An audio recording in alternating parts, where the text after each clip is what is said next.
So hello guys, welcome back to my channel. सबसे पहले मैं आप सभी को सॉरी बोलता हूँ क्योंकि मेरा थर्ड वीडियो को थोड़ा डिले हो रहा है, इसलिए सॉरी बोलता हूँ। और अगर आप अभी तक आपने मेरे चैनल को सब्सक्राइब नहीं किया है तो प्लीज़ सब्सक्राइब कीजिए। और अगर आपको ये वीडियो अच्छा लगता है तो लाइक कीजिए। तो चलो शुरू करते हैं। सो गाइस, जैसे कि आपको पता है कि हमने एफोरिज्म 1 और एफोरिज्म 2 पहले ही कंप्लीट कर लिया है, तो आज हम पढ़ने वाले हैं एफोरिज्म नंबर 3।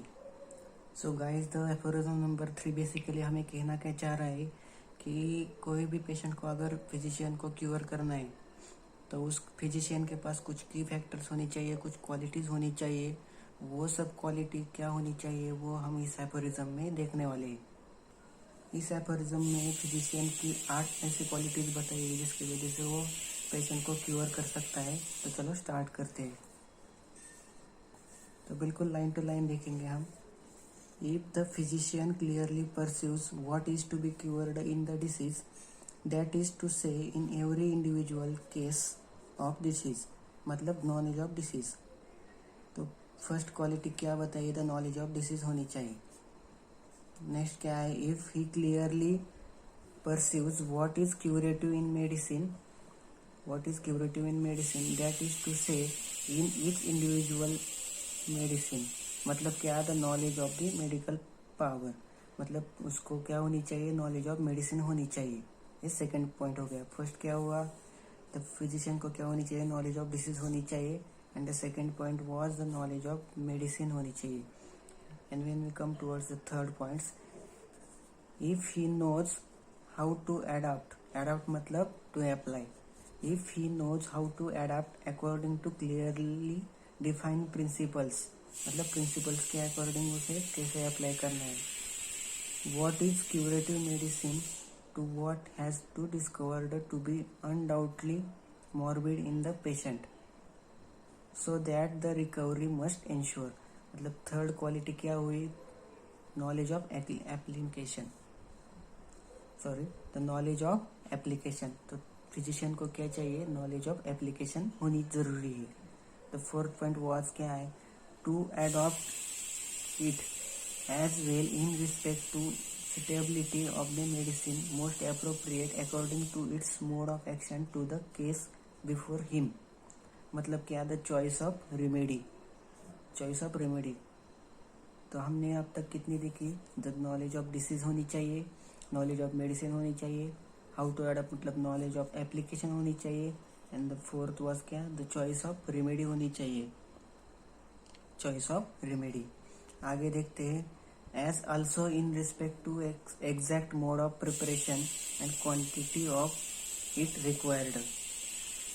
तो पांचवी क्वालिटी क्या बताइए, the exact mode of preparation, मतलब किसका प्रिपरेशन, मेडिसिन का प्रिपरेशन। तो पांचवा पॉइंट क्या हुआ, the knowledge of preparation of the medicine.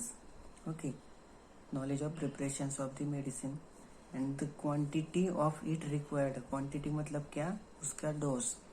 तो छठी क्वालिटी कौन सी हो गई, द क्वांटिटी मतलब डोज। तो छठी क्वालिटी क्या हो गई, knowledge of dosage. When we come towards the seventh quality, the proper period for repeating the dose. ये हो गई सेवेंथ क्वालिटी, मतलब the knowledge of repeating the dosage, मतलब वो जो डोसेज दिए जाते हैं उसको रिपीट करने की नॉलेज भी उसको होनी चाहिए, वो सेवेंथ क्वालिटी है। And we come towards the final quality, that is eighth quality, if finally he knows the obstacles to recovery in each case। मतलब ऑब्स्टेकल्स मतलब उसे किसका नॉलेज होना चाहिए, ऑब्स्टेकल्स का नॉलेज होना चाहिए। तो एट्थ प्रॉपर्टी क्या हो गई, the knowledge of obstacles. Okay, and is aware how to remove them, मतलब उसे पता भी होना चाहिए कि वो रिमूव कैसे करनी है, सो दैट द रिस्टोरेशन में भी परमानेंट। तो रिस्टोरेशन की कैसे होगी, परमानेंट होगी।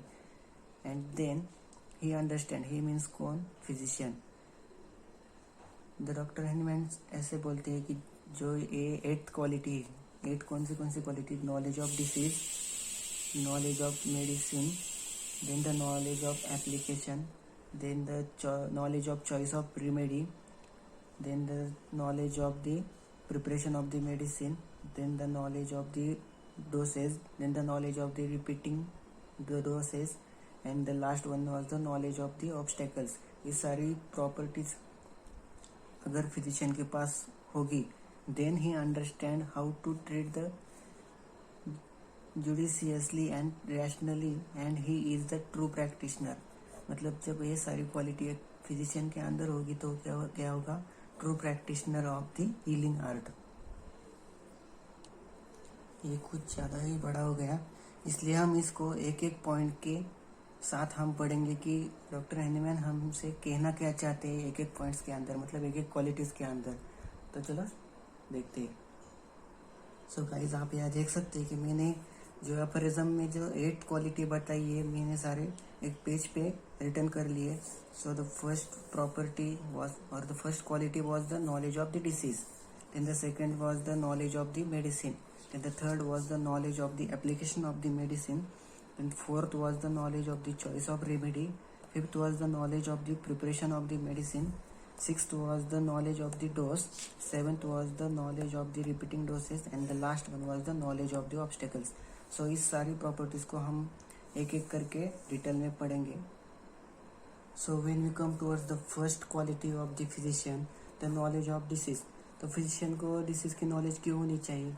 Because the physician could must be able to find out the symptoms of the patient, मतलब what wrong with the patient, मतलब एग्जैक्टली पेशेंट के साथ क्या रॉन्ग हो रहा है वो फिजिशियन को समझ आना चाहिए। So the what wrong with patient, मतलब पेशेंट के साथ कुछ तो रॉन्ग हो रहा है वो समझ आना चाहिए उसको, इसलिए नॉलेज ऑफ डिसीज होनी जरूरी है। सो आप यहाँ देख सकते हैं द फॉर नंबर 3 में क्या लिखा है, if the physician clearly perceives what is to be cured in the disease. So यहाँ पे न्यू वर्ड क्या है, द परसीव। तो परसीव का मीनिंग क्या है, यहाँ पे परसीव का मीनिंग है, परसीव का मीनिंग क्या बताया, यहाँ पे परसीव का मीनिंग बताया है कि not only seeing but also understanding the patient. मतलब जो हमें आंखों से दिखता है उसको सिर्फ हमें कंसिडर करना नहीं है कि जब आंखों से हम कोई एनालिसिस करते हैं कि पेशेंट का ये इन्फ्लेमेशन हुआ है, पेशेंट का आर्म इन्फ्लेम हुआ है, उसे सिर्फ कंसिडर नहीं करना है, हमें पेशेंट को ही कंसिडर करना है, मतलब पेशेंट को अंडरस्टैंड करना है, उसे हम क्या बोलेंगे, perceive. It means not only seeing with the eyes but understanding the patient. तो हमें क्या करना है, पेशेंट को अंडरस्टैंड करना है। और हमारे यहाँ पेशेंट को अंडरस्टैंड कैसे करते हैं, सिंपल वे, हम क्या करते हैं, केस टेकिंग करते हैं। ओके, तो हम केस टेकिंग कब पढ़ने वाले हैं, हम केस टेकिंग पढ़ने वाले हैं पर नंबर 83 to 104 के अंडर हम केस टेकिंग पढ़ने वाले हैं। ओके, तो परसीव का मीनिंग समझ आ गया, not only seen by the eyes but understanding the patient. तो हमें क्या करना है, पेशेंट को अंडरस्टैंड करना है। When we come towards the second quality of the physician, the knowledge of medicine.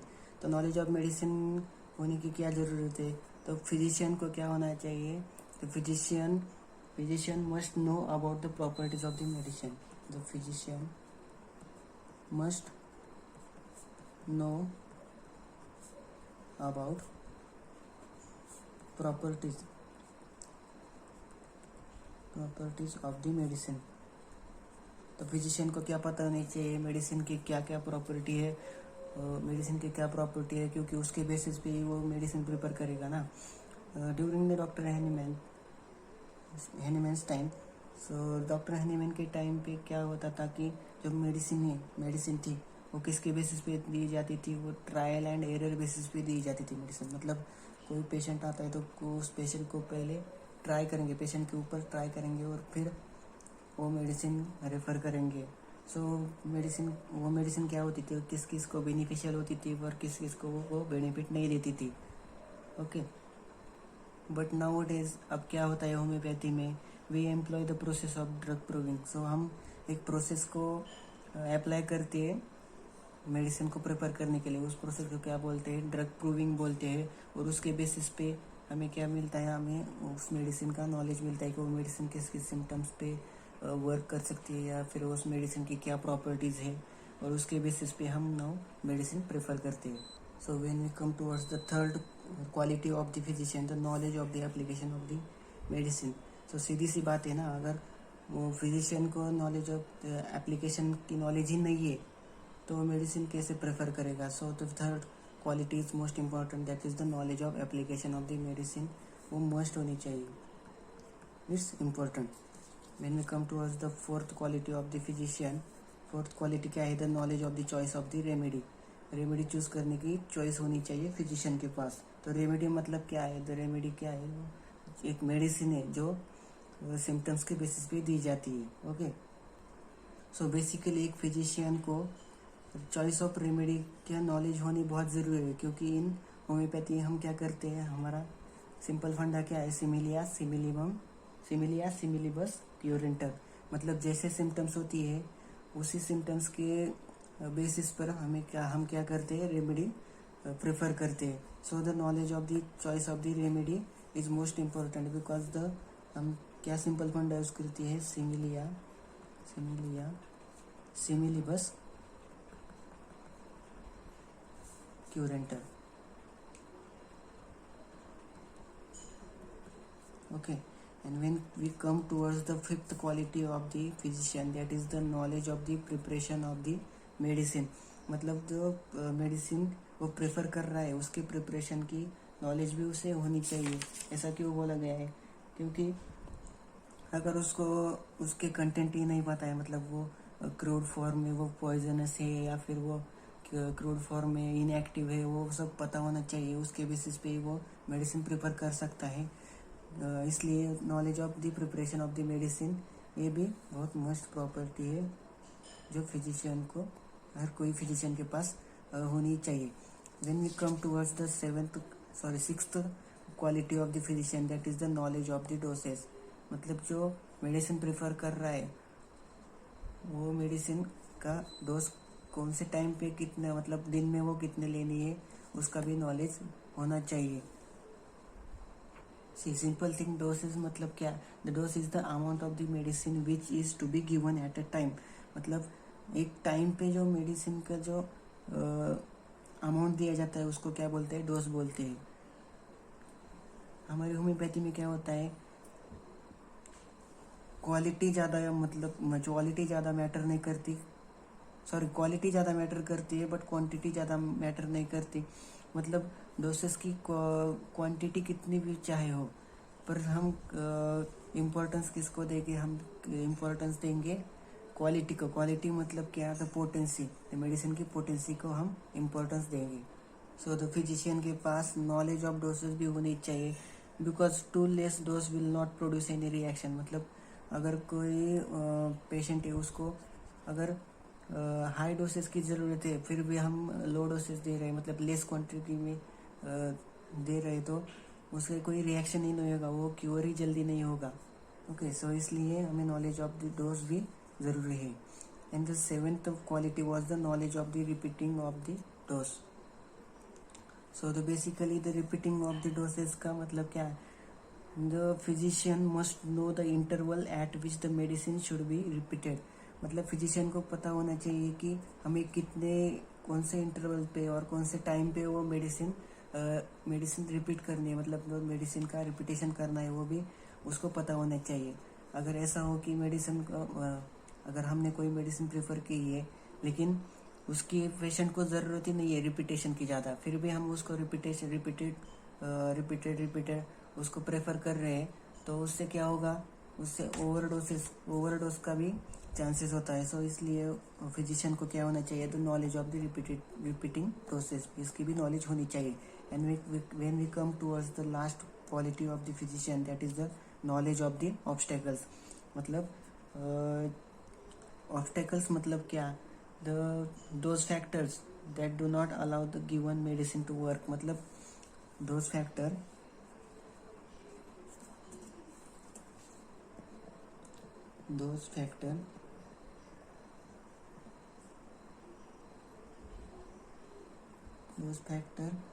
that do not allow the medicine to work. मतलब जो ऐसे फैक्टर की जो मेडिसिन को वर्क ही नहीं करने दे रहे। ओके, तो हमें ऐसे फैक्टर को क्या करना है, हमें रिमूव करना है। इसलिए कि फिजिशियन के पास नॉलेज ऑफ ऑब्स्टेकल्स भी होना ज़रूरी है। ओके, सी फॉर एग्जांपल अगर कोई पेशेंट लूज मोशन, कोई पेशेंट को लूज मोशन हुआ है, वो किसकी वजह से हुआ है कि eating some spices food. Okay, अगर स्पाइसिस फूड की वजह से उसे लूज मोशन हुआ है और हमने कोई मेडिसिन प्रेफर कर दी और वो मेडिसिन का डोज भी हमने चालू कर दिया, लेकिन वो पेशेंट अगेन अगेन क्या कर रहा है, स्पाइसिस फूड खा रहा है, तो वो स्पाइसिस फूड क्या हो गया, ऑब्स्टेकल हो गया, जो मेडिसिन को उसका वर्क नहीं करने दे रहा है। सो उसे हमें रिमूव करना है। सो तो मेरे फिजिशियन के पास क्या होना चाहिए, द नॉलेज ऑफ ऑब्स्टेकल भी होना चाहिए। ओके, सो ये जो 8 पॉइंट है, हमने सारे 8 पॉइंट कवर कर लिए। The qualities of the physician, that is the given in the aphorism number 3. The first quality was knowledge of dose, the second was knowledge of medicine, third was the knowledge of application of medicine, fourth was the knowledge of the choice of remedy, knowledge of preparation of the medicine, knowledge of dose, then the knowledge of repeating doses, and the last one was the knowledge of the obstacles. So guys, आपको ये video अच्छा लगा हो तो इस video को like कर दीजिए, मेरे चैनल को सब्सक्राइब कर दीजिए, और आज के लिए बस इतना ही। आगे मिलते हैं 4th एपोरिज्म में, तब तक के लिए गुड बाय।